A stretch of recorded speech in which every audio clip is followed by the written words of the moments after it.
ভারতের উত্তরপ্রদেশের আগ্রা শহরে যমুনা নদীর তীরে দাঁড়িয়ে আছে এক অনন্য সৌন্দর্যের নিদর্শন, তাজমহল। এটি শুধু একটি স্থাপনা নয়, এটি চিরন্তন ভালোবাসার প্রতীক।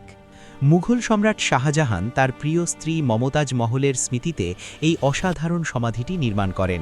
১৬৩২ সালে নির্মাণ কাজ শুরু হয় এবং প্রায় ২২ বছর সময় লেগে যায় এটি সম্পূর্ণ করতে। তাজমহল নির্মাণে প্রায় ২০,০০০ কারিগর ও শ্রমিক কাজ করেছিলেন। ভারতের বিভিন্ন স্থান ও মধ্য এশিয়া থেকে আনা হয়েছিল সাদা মার্বেল, যার ওপর বসানো হয়েছে মূল্যবান পাথরের সূক্ষ্ম নকশা। তাজমহলের দেয়ালে খোদাই করা কোরআনের আয়াত, ফুলের নকশা ও জ্যামিতিক শিল্প মুঘল স্থাপত্যকলার সর্বোচ্চ নিদর্শন।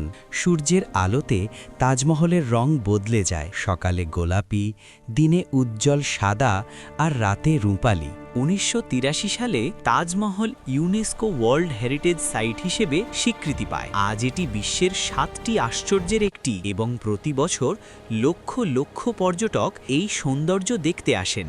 তাজমহল আমাদের শেখায় ভালোবাসা কখনো মরে না, তা পাথরের মাঝেও অমর হয়ে থাকে। তাজমহল প্রেমের চিরন্তন গল্প।